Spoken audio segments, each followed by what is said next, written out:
Hey there, this is John. And I'm Josh. And we are now talking about the 2021 college football season. Woo! Officially, it's already begun. It has. Week 0 already had a couple games. Yep. Nothing really worth mentioning besides Nebraska being a dumpster fire of a football team. Disappointment. Scott Frost looking at, hot seat already. Yeah, honestly. It's sort of already the hot seat. Yeah, only game worth mentioning, but you mentioned that he has like a $20 million buyout, so he'll probably stick around for a little bit. That makes it tough. Anyways, okay, welcome back. I mean, college football absolutely. finally around the corner. Looks like a lot of teams are going to be having fans as well. Yeah. So we could have a pretty exciting football season coming up here. Absolutely. Looking forward to it. And let's start off, so this week, before we get to the Saturday games, we have a Thursday game, Friday game that we want to jump on first. Yeah. Thursday game, you know anything about this one? This is Boise State at the Bounce House, UCF. So what are we expecting here? Yeah, it's going to be a fun game. First game, one of the first, honestly, biggest games. I feel like a lot of attention is going to be on both of these teams. You can consider both of them some of the front runners of Group of Five in the past decade, honestly, of just dominating college football.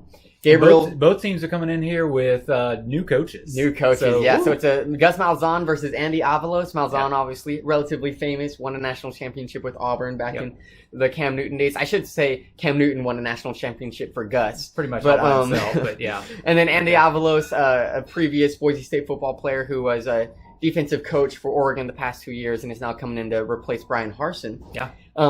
And then we got two. Who is now at Auburn. Yeah. Crazy. Yeah. It's circle of life, Yes. And then a crazy talented quarterback in Dylan Gabriel for UCF. Heisman candidate already before the season even starts. People have extremely high expectations for him. Bachmeier's back. Versus Bachmeier, who as a starter was 11-2. Yeah.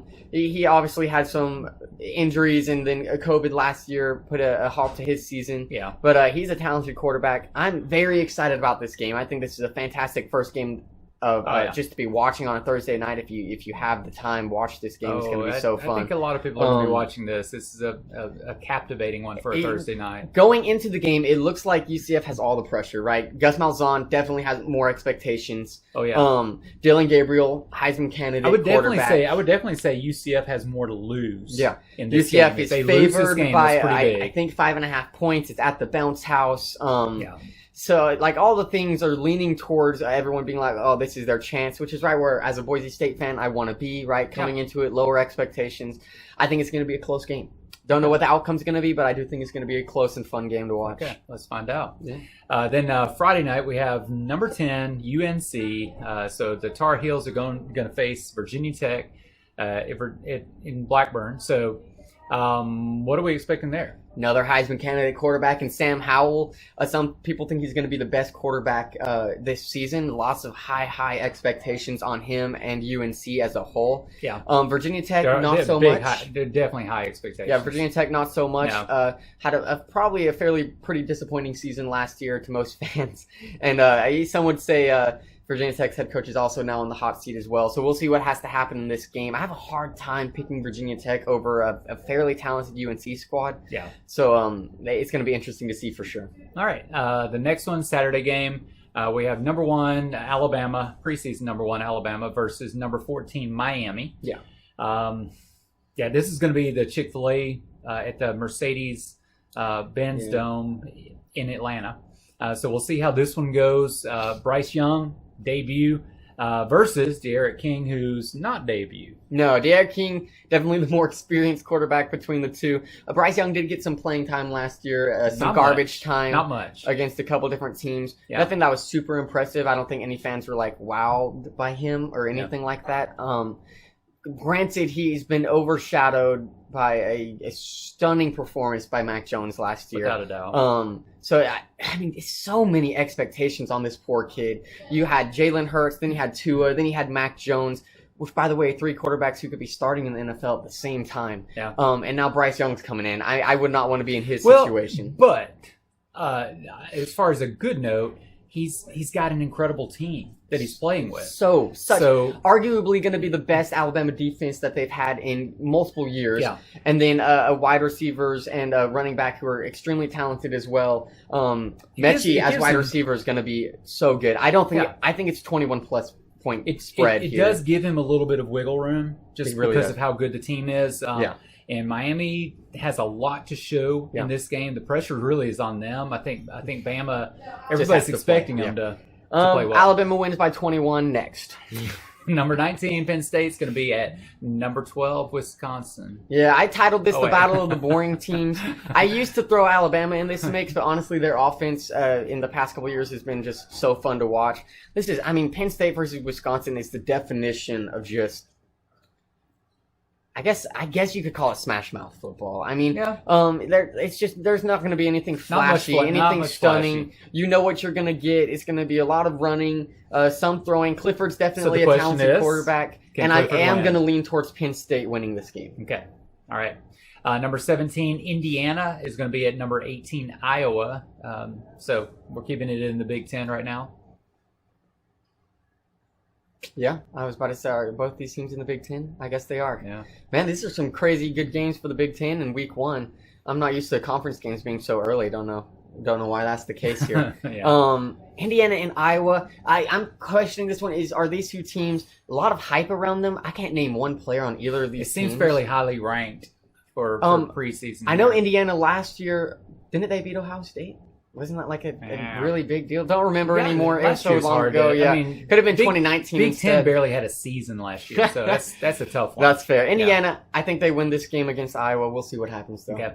Then you have arguably the most important game, hands down the most important. The most important game of the week. Number 5 Georgia at number 3 Clemson, and this one's huge. The biggest problem with this one for Georgia is that they have just a caboodle of injuries. They do.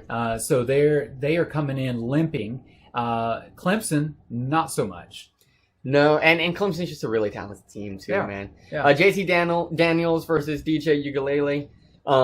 Two talented quarterbacks. I would say Daniels has so much experience, right? I'm just like, the problem is I don't think he's got a receiving core that wows you. JT? Yes. I think Georgia is missing the oomph factor when it comes to the receivers.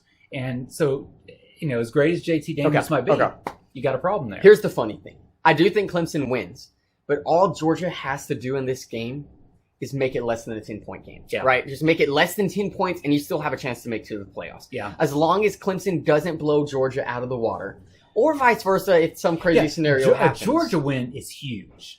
A Georgia win is huge here. Right, because a Clemson win, not so huge. Honestly, either way, I think if either team wins by less than 7 points, somebody out, it's over. Monstrous. I'm going to lean towards Clemson just because it's Clemson. Close game, but who knows? Both teams should be okay. I think so. Yeah.